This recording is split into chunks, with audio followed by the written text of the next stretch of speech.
nearly 2,100 infections, slightly lower than yesterday's record of more than 2,400. Over 1,200 of the new cases are fresh, while some 800 are late. And that pushes the country's case count to 46,333. The DOH also reported 6 new deaths, bringing the death toll to over 1,300. With 243 new recoveries in the past 24 hours, we now have more than 12,000 Filipinos who have beaten COVID-19. Presidential spokesperson Harry Roque says the sudden increase in cases is due to a more intensified testing and the easing of quarantine protocols. Roque notes, however, that the pandemic in the country is still manageable, especially with mortality rates remaining low. Marami po ang kinabahan sa ulat na ito na maging kami ay nalungkot nang una naming narinig ito. Ngunit kung hindi po tayo dapat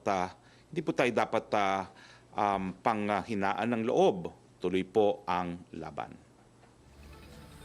And the health department is cautioning against interpreting reports that some hospitals can no longer take in COVID-19 patients. This comes after some hospitals, including the Chinese General Hospital in Manila, declared that it reached full capacity. Health Undersecretary Maria Rosario Vergeri says not all facilities are compliant with the mandated 30% bed capacity for COVID patients. For example, there would be other hospitals na 400 example ang bed capacity, they only allocate about 50 beds or 40 beds at that.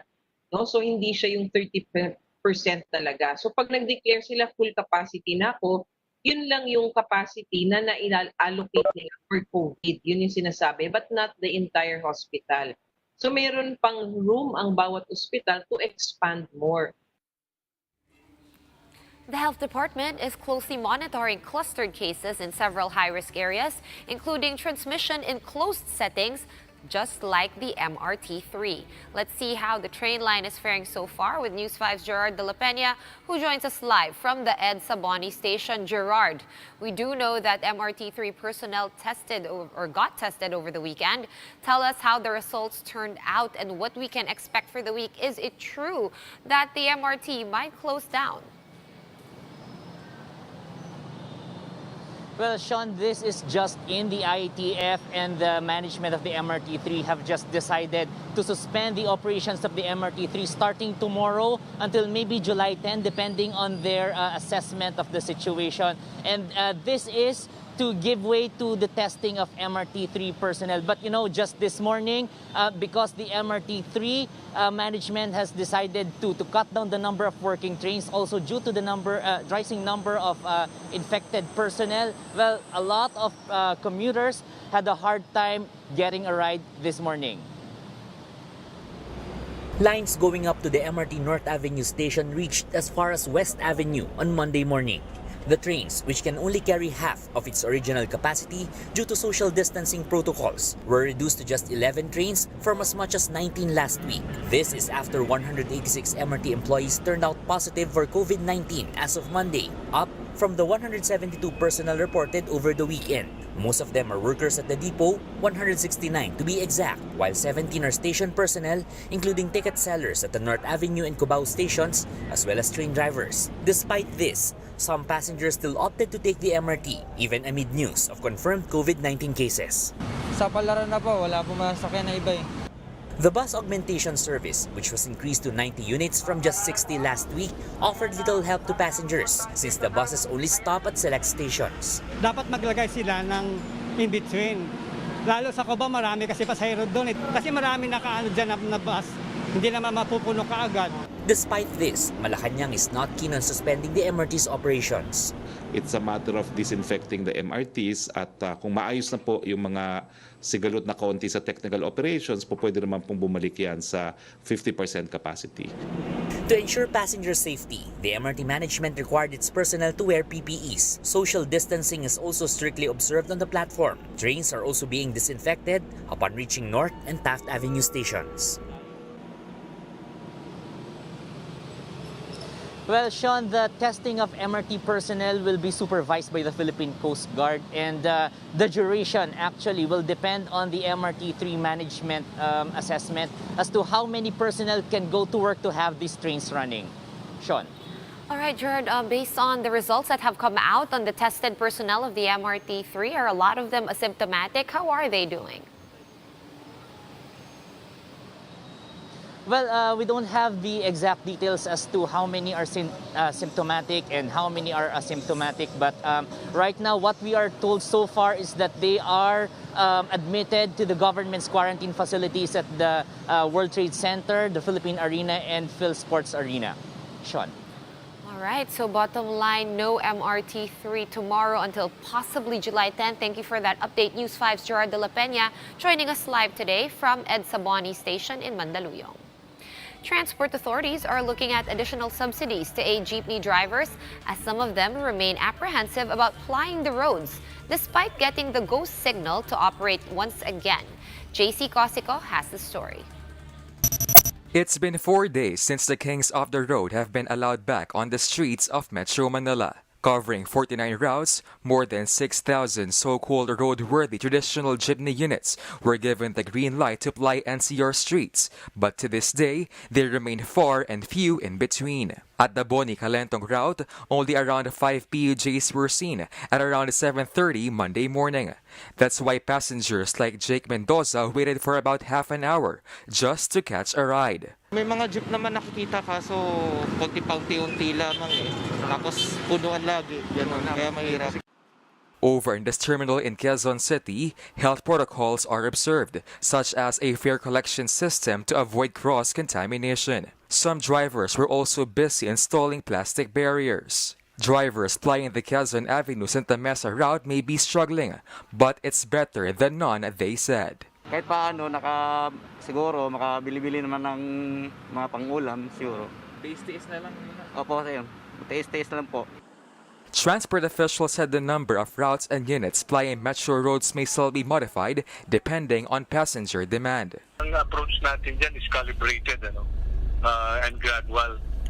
Remember, ang iniiwasan natin is yung COVID-19 pa rin, transmission. So that's why yun, ganun kabagal ang ginagawa natin as far as public transportation is concerned. Minimum jeepney fare remains at 9 pesos for the first 4 kilometers, with an additional 1 peso and 50 centavos per succeeding kilometer. As if there's a possibility for a fare increase, transport officials say they're looking at other options to help jeepney drivers. Ang tinitingnan lang namin is mabigyan sila ng ayuda in terms of fuel subsidy. No? That's one. Tapos yung ibang in-explore namin possibility is magkaroon ng parang service contract, no, na babayaran ng gobyerno yung operator ng jeepney. Authorized jeepney units plying metro roads will have either displayed or installed QR codes. But the LTFRB temporarily allowed jeepneys without QR codes to operate while they fix the website's technical problems. Jeepney drivers were also told to follow guidelines or they may face fines or worse, have their certificate of public convenience or provisional authority be suspended or cancelled. For News 5, JC Cosico, we are One News. We'll be pausing for a quick break for now, but we will be back with more stories after that. Keep it here on One News.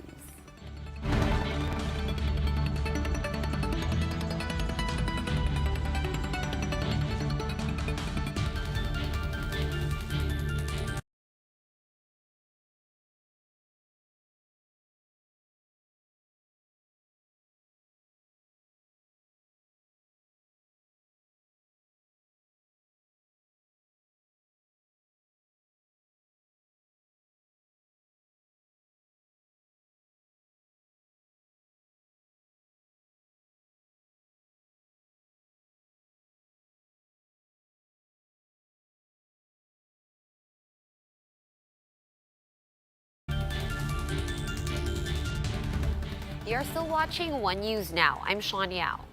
The Philippine Coast Guard has filed charges against Hong Kong flagged cargo vessel MV Vienna Wood and its officials. The vessel's captain and 3 other key officers are facing complaints of reckless imprudence, resulting in multiple homicide and damage to property. Meanwhile, the PCG continues its retrieval operations for the 14 missing crew members aboard the sunken fishing vessel Liberty 5.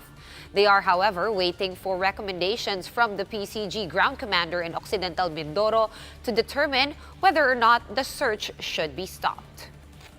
We will assess our position tomorrow if the situation warrants already the termination of the active search and retrieval. Then we'll do that. But it does not necessarily mean na wala nang may iwan ng mga Coast Guard personnel doon at mga rescue personnel. And several stranded individuals have no choice but to extend their stays in temporary shelters. Jenny Dongon reports to us live from Taguig City with the latest. Jenny, what is the reason for some stranded people or stranded persons not being sent home as yet? Sean, some 4,000 locally stranded individuals were ferried back to their home provinces across the country over the weekend. However, some failed to make the cut. Norilyn Sanaco still hopes to return to her hometown in Leyte. She's 8 months pregnant and had lost her job 3 months ago due to the pandemic. Left without a choice, she sought temporary shelter at the Carino Grandstand. Naawa po sana ko. Sana nga po makauwi na po kami. Kayanin po, basta makauwi lang. Jaime's luck also ran out. He and his family weren't granted a trip back to Leyte. Mahirap kasi dito ma'am, pag walang trabaho. Tapos wala pang mga walang mapuntahang mga kamag-anak. Kaya nagbabasakali lang po kung makakauwi na. Hatid Tulong Program Lead Convener Assistant Secretary Joseph Encabo says Visayas-bound trips have been put on hold as requested by local government units, particularly in the eastern and western regions as well as Cebu province. The LGUs flagged ballooning COVID-19 cases and inadequate quarantine facilities. Still, Encabo assures local governments that all stranded individuals undergo safety protocols before each trip. Ang mga LGUs po ay magkakaroon ng sariling medical protocol at gagawin nila doon yung swab test at compulsory po ang 14-day quarantine. So doon po yun yung balancing proseso na ginampanan po ng national government. Over 100 stranded persons were left at the Carino Grandstand after being barred entry to the respective provinces. On Monday afternoon, the Philippine Coast Guard took in 100 individuals, particularly those pregnant and with kids. They will be staying at the Philippine Army Wellness Center, which is near full capacity. Meanwhile, some 200 Western Visayas-bound stranded persons are taking shelter at a multipurpose hall in North Harbor, Manila. They are homebound on July 12th.